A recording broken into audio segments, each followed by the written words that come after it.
Hello everyone, आप सभी का मेरे चैनल एसएसटी विद सुनील में स्वागत है। देखिए, आज हम जानेंगे भारत में सीमेंट उत्पादक क्षेत्र, यानी कि भारत में सीमेंट उद्योग कहाँ-कहाँ पर हैं। तो एक बात ये पहले जान लीजिए कि जिस प्रकार से लौह इस्पात उद्योग जो होते हैं, ये भारत क्या ये सभी देशों के आधारभूत उद्योग होते हैं, लौह इस्पात उद्योग। तो उसी प्रकार से सीमेंट उद्योग भी एक आधारभूत उद्योग की श्रेणी में ही आता है, ठीक है?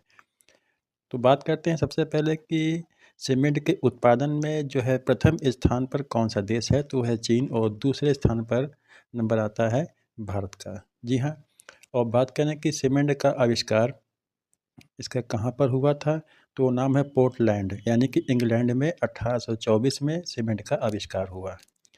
अब बात जान लेते हैं कि भारत में सबसे पहले सीमेंट उद्योग कहाँ स्थापित हुआ, तो यहाँ पर जो आप देख रहे हैं, ये जो है गुजरात है और पोरबंदर, जो कि महात्मा गांधी जो है गांधी का जन्म स्थान भी है।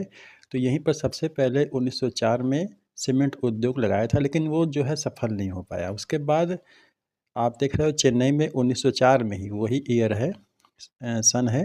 तो यहाँ भी ये उद्योग स्थापित हुआ, लेकिन ये भी सफल नहीं हो पाया। तो पहला सफल उद्योग जो है एक बार फिर से यहाँ पोरबंदर में स्थापित हुआ 1912 और 13 में, ठीक। तो इस प्रकार से सीमेंट का उत्पादन हमारे देश में जो है स्टार्ट हुआ है। अब बात करते हैं भारत में जो है सीमेंट का सबसे बड़ा उत्पादक राज्य कौन-सा है?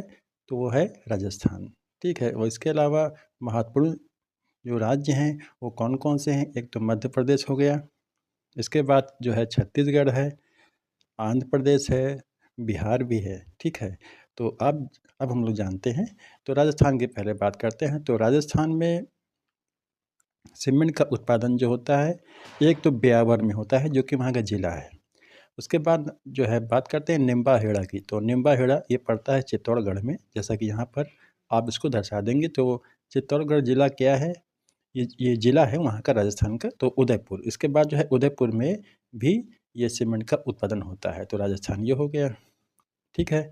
अब बात करते हैं ये मध्य प्रदेश की। तो मध्य प्रदेश में जो आप देख रहे हैं नाम सतना, इसको आपको इस जगह पे दर्शाना है जहाँ मैं बता रहा हूँ आपको। तो ये सतना मध्य प्रदेश में, इसको सीमेंट का राजा भी कहा जाता है। आप लोग को ध्यान रखना किसको? सतना को, बहुत इंपॉर्टेंट है।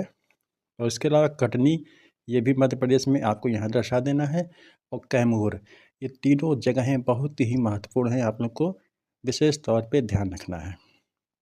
उत्तर प्रदेश में जो है चुर्क बहुत इंपॉर्टेंट है, ये उत्तर प्रदेश के सोनभद्र जिले में पड़ता है, तो आप लोग को ध्यान रखना है। उत्तर प्रदेश में चुर्क बहुत इंपॉर्टेंट है, इसको खास तौर पे ध्यान रखना है आपको। अभी नाम भी बताएंगे कौन कौन से और भी हैं। फिर है डालमिया नगर, ये पड़ता है आपका बिहार में। सिंधरी नाम जो आता है ये झारखंड में है, ये भी बहुत इंपॉर्टेंट है, मोस्ट इंपॉर्टेंट है। और चाईबासा जो है ये भी झारखंड में पड़ता है। फिर नाम आता है पुरुलिया का, ये वेस्ट बंगाल में है। दुर्ग, ये नाम आता है जो है, ये कहाँ पर है? ये छत्तीसगढ़ में है, ओके। एक बात और आप लोग अगर मेरे चैनल पे नए हैं तो चैनल को सब्सक्राइब करें। और अगर वीडियो आप लोग को अच्छा लगे तो आगे बात करते हैं जो है विजयवाड़ा की। तो ये आंध्र प्रदेश में पड़ता है। और येरुगुंटा, ये भी आंध्र प्रदेश में, ध्यान रखिएगा। और चेन्नई तो जैसा कि मैंने बताया कि यहाँ पर उद्योग स्थापित था, लेकिन वो सफल नहीं हो पाया। फिर है डालमियापुरम, ये भी तमिलनाडु में। और ध्यान रखना है आप लोगों को, ये डालमिया नगर है, ये डालमियापुरम है, तो यही कन्फ्यूजन आप लोगों के सामने हो सकता है। तो डालमियापुरम तमिलनाडु में, डालमिया नगर जो है बिहार में। फिर है भद्रावती कर्नाटक में। और फिर बात करें महाराष्ट्र की, तो यहाँ कोल्हापुर और रत्नागिरी। और पोरबंदर तो मैंने आप लोग को बता ही दिया। तो इस प्रकार से ये बहुत ही महत्वपूर्ण है। सबसे महत्वपूर्ण क्या है? एक तो चुर्क हो गया, यहाँ पर तीनों नाम बहुत ही महत्वपूर्ण हैं। फिर डालमिया नगर और सिंदरी भी बहुत पूछा जाता है, ध्यान रखिएगा। बाकी राजस्थान का नाम आप लोग को ध्यान रखना है। तो ये था आज का अपना वीडियो। तो मिलते हैं नेक्स्ट वीडियो में, आप लोग को धन्यवाद।